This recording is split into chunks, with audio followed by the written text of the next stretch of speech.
Let me try to summarize a long story very concisely. We believe that in every other dimension, Indiana now represents one of the finest business environments, best jobs and growth environments in America. But we know that a major issue that remains in our state is the low educational attainment of our adults. We're 44th in America in the percentage of adults with a post-secondary credential of some kind.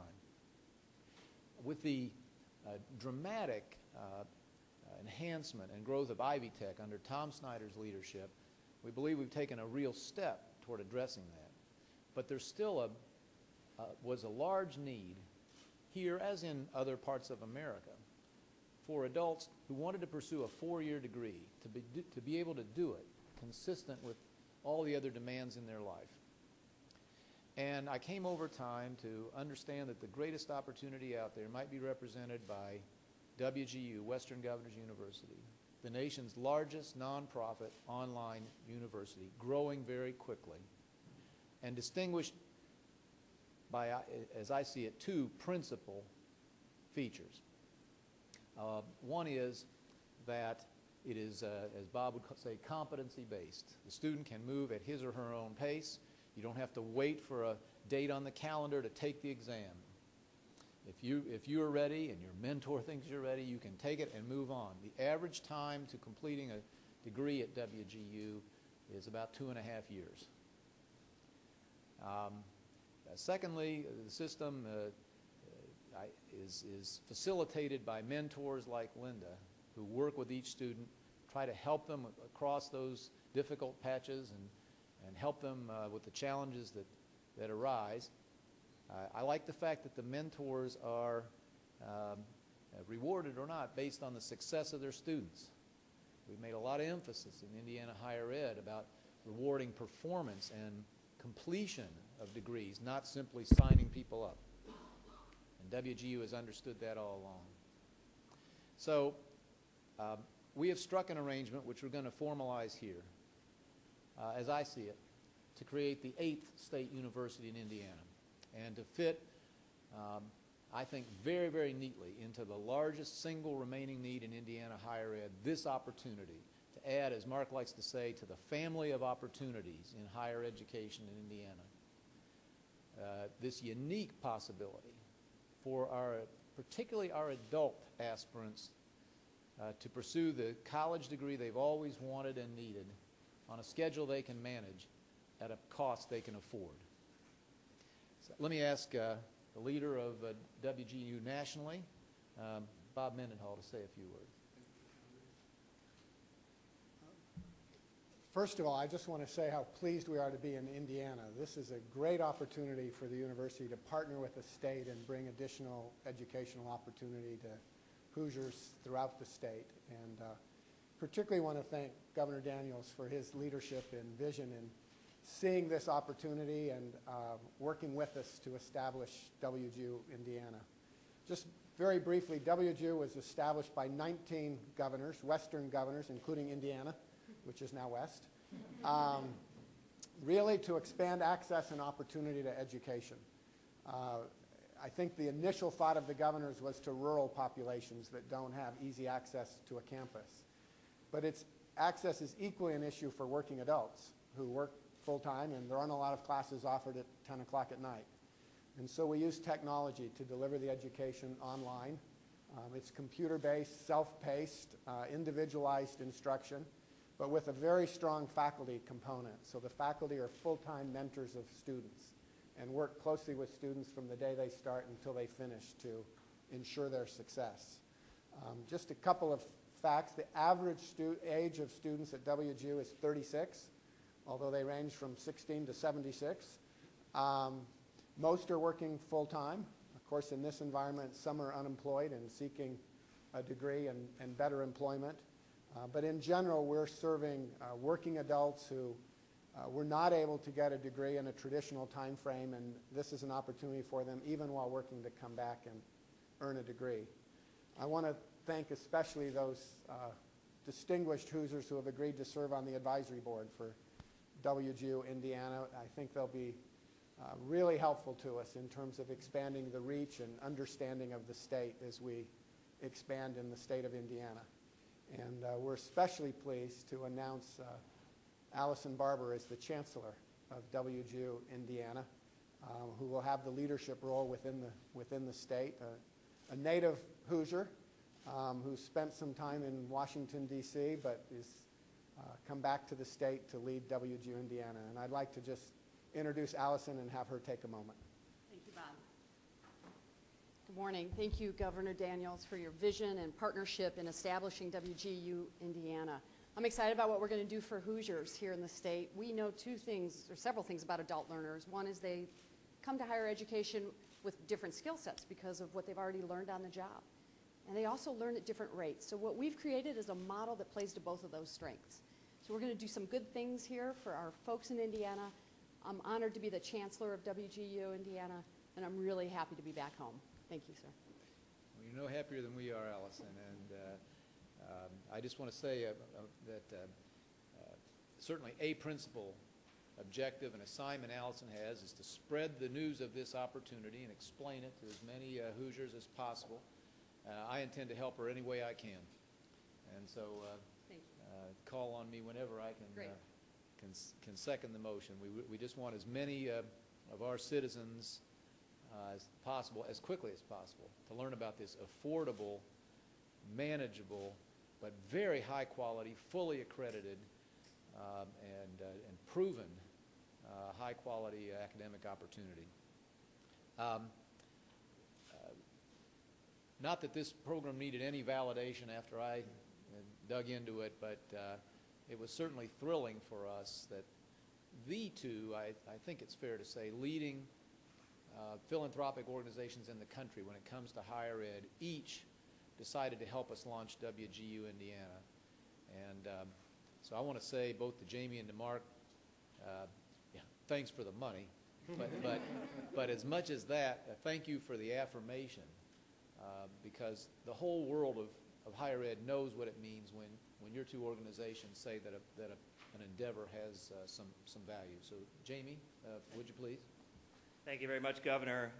We are delighted to be a partner in the launch of WGU Indiana. Lumina Foundation is a national foundation that's been working to provide leadership to increase the proportion of Americans with high-quality college degrees and credentials to 60% by 2025.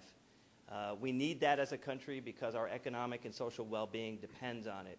Here in Indiana, in order to get to that goal, we will need about 10,000 more graduates per year in order to achieve that goal. So we will need to dramatically increase the quality of our K-12 schooling, which Superintendent Bennett is working very hard to do. We will need to enhance the effectiveness of our existing colleges and universities and help support them in achieving success. But we will have to do a major job at helping to support the success of adults. And adults are a critical element of the population that is underserved right now in Indiana in terms of colleges and universities. And WGU Indiana provides the perfect opportunity. The competency-based model, the online learning approach is absolutely essential and fills a huge void. Adults in Indiana represent an enormous part of the population that needs to be served in order to be able to get to that goal. And here in Indiana, I believe we can provide a national model for the rest of the country in terms of being able to achieve that national goal. So I want to congratulate WGU for the foresight of coming here to Indiana, and I want to thank the governor for his leadership in making this happen. Thank you. Thanks a lot, Jamie. Everyone knows what Bill and Melinda Gates have been doing to build a better America in many ways, but specifically in education. And one of their leaders, Mark Malliron, is here with us. Would you also testify? I'll testify. Well, Governor, thank you for the opportunity to be a part of this initiative. As you know, the Bill and Melinda Gates Foundation is built on a core value, and that core value is that all lives have equal value. And coming from that core value is our mission, which is to help create the opportunity for people to live healthy and productive lives. We do major work internationally in global development and in global health, but in the United States, our major focus is on education. We do, as you know, a lot of work in the K-12, what we call college-ready side, but we also have an increasing focus on post-secondary education. What we've found is the pathway to possibility in the United States is increasingly through a post-secondary credential. Some kind of certification, diploma, or degree is what gives people the opportunity to live better lives and the opportunity for their children to live better lives. And if you want to disintermediate poverty, change the game for folks who want to move upward in the United States, the post-secondary credential really matters. And so we're investing deeply in improving our existing infrastructure to drive more completion. We love the work of community colleges, really encourage the expansion of innovations in existing state universities, and private and public. But we also, as the governor said, like to welcome to the family of opportunity more innovative models. And the exciting thing about Western Governors University, it is one of those proven and promising innovative models that provides access to post-secondary credentials in a really interesting way. Not only does it leverage online learning, as I like to kind of tease Bob, this is not your father's online learning, right? This is an online learning model that involves deep interaction between the faculty and the students. It involves a heavy focus on quality and competency, and allows students to move at their own pace and allows them to do it at a time when they're working and they're living very complex lives. We love that as one of those models that can be welcomed to the family of opportunities for higher education. So we're incredibly encouraged by the leadership of your governor and by the foresight of your state in welcoming Western Governors as part of the family in Indiana. And we would argue that we think there is no time to waste in terms of educational improvement. We think there is no one to waste. China might have 1.3 billion people, India 1.2 billion.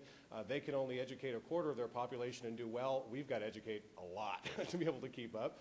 And I think we have no learning to waste. And one of the other things that's nice about Western Governors is you get to take your life experience and the work that you've done in training in corporations and be able to document that and show that you have that kind of experience. So for us, it's exciting to be a part of this opportunity. And again, we applaud the leadership in your state for driving this and creating this opportunity for the Hoosiers in the months and years to come. Thanks, Governor. Mark. We appreciate you being here very much.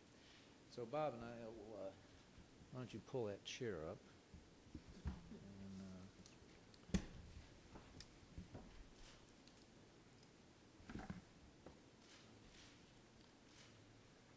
While the governor is signing, we should just add, I don't think we mentioned, that tuition at WGU is $5,800 for a 12-month year, and we're self-sustaining on tuition, so there won't be a student subsidy from the state. It will be self-sustaining on tuition. The tuition hasn't increased for 3 years, and we don't intend to increase it this year, and hope to not increase it much in the future as we try to serve these adults with affordable, high-quality education. Open it.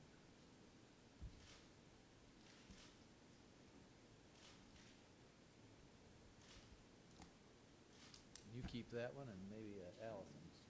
Yes, sir. Thank you. We're so proud to have you here. Thank you. Thanks. Great to be here. I'm going to suggest that we take questions about this subject and just this subject now. If anybody has questions about something else, we'll just sort of scrum up separately. But I do very much encourage you to also avail yourselves the chance to talk to these folks, Rick, Penny, Linda, but Allison, all the rest as well. But let's have questions on this subject.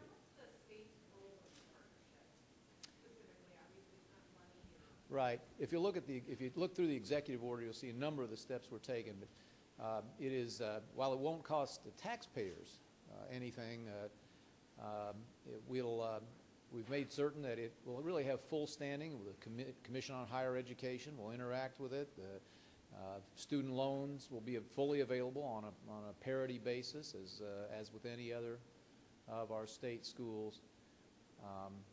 We are, once again, to use the term family, we're going to welcome WGU Indiana into that family of higher institutions in each way.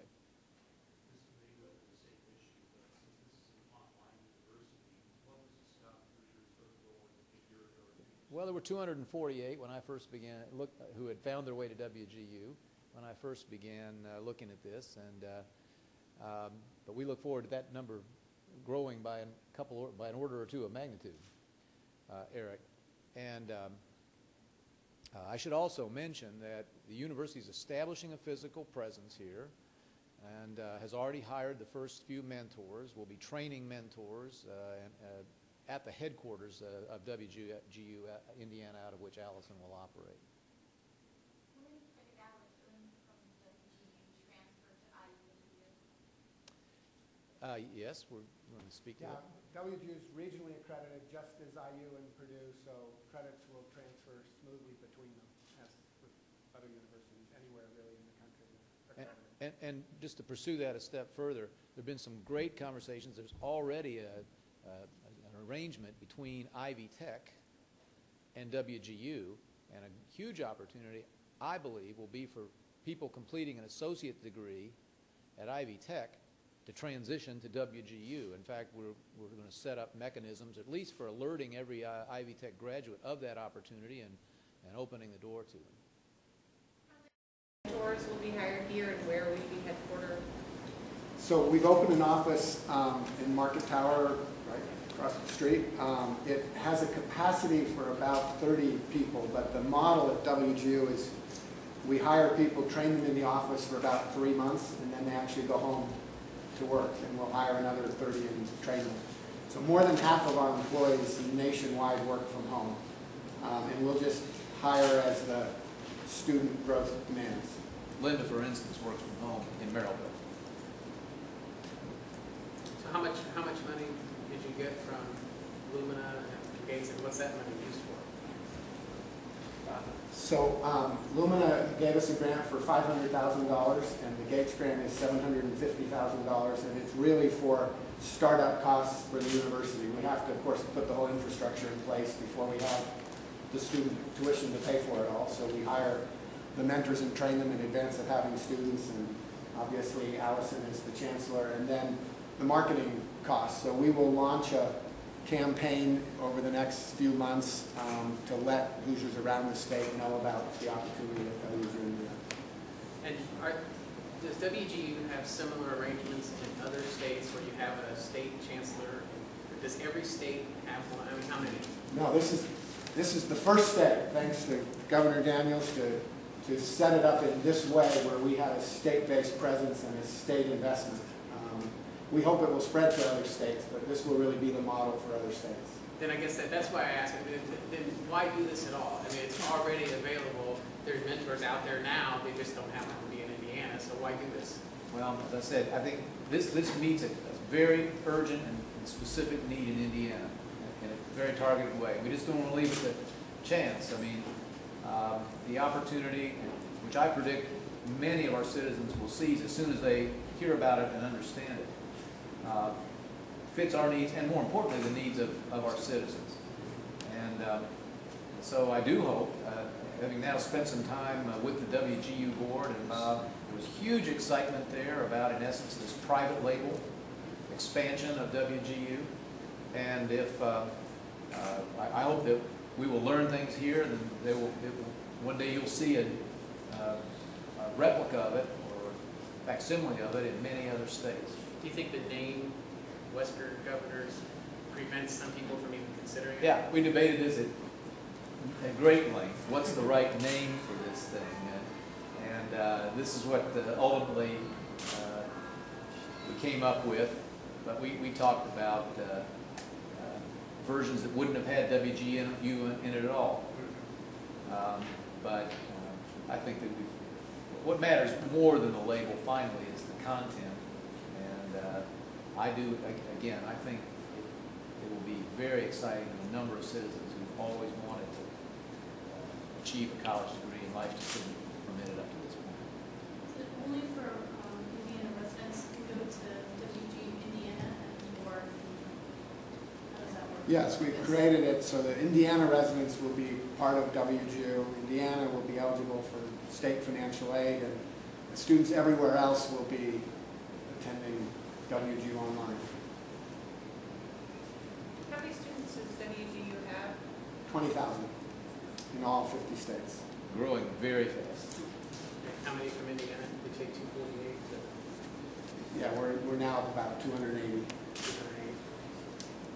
So eligibility for financial aid, partnership with Ivy Tech, what are some other ones that WGU Indiana would be different from WGU? I think from our perspective, you know, we were set up originally to be a resource to the states to help expand educational opportunity and access. So integrating with the state higher ed system and becoming part of the strategic plan for Indiana, and investing heavily in Indiana to make students aware of this opportunity will, we think, really catapult this into the conscience of Hoosiers all over the state as a viable education option. And particularly for those who don't have a viable educational option today. Were Indiana students eligible for student loans before this? I didn't know WGU student loans before this. Not to my knowledge. Pell, yes. Federal loans, yes. Yeah, but I think. But not state. No, you do that in the state, no. Not before. Are you considered a public university or a private, given that there is no state tax support? So legally, we're a private university that's integrated with the state in terms of strategy and direction. It's an interesting question. It was created with state funds. Interestingly enough, Indiana, let's give credit to Stan Jones, who I wish could be here today, persuaded the Commission on Higher Education back in the late 90s. Indiana actually contributed with 15, I think, or 14 other states in the initial stages, but it lay dormant in between. But it was, so the university was given birth by public entities, but it is operating in a self-sustaining way, as Bob said. It doesn't require subsidies. We're going to view it, may not be the legal status precisely, but we're going to view it, I think, again, as part of the family of public education, public higher education in Indiana. What's the advantage of being a state chancellor setup? Really, we want to have an organization here that's on the ground that can interact with both students, but really with the community at large. Our principal degree areas, you know, we do bachelor's and master's degrees, so not associates or doctorates, and we do 4 areas: business, IT, teacher education, and healthcare, including nursing. So these are areas that have high workforce demand. So the chancellor's role will really be to oversee operations in Indiana and represent these degrees to the community, particularly the employer community within the state, to have the hospitals and the community health centers and the school districts and the businesses understand the value of these degrees and work with us to make sure they're meeting their needs. Would some of these academic programs require labs or on-site? Where does that take place? So particularly in teacher education, our teachers do student teaching in a classroom with a host teacher and a clinical supervisor. Our nurses do clinical rotations in hospitals. We work that out with local school districts, local hospitals where the student lives or close to where the student lives. And we do that today in all 50 states, so that's a pretty big department. Thank you all very much for coming. I hope you understand how promising and important that we believe this is to Indiana's future.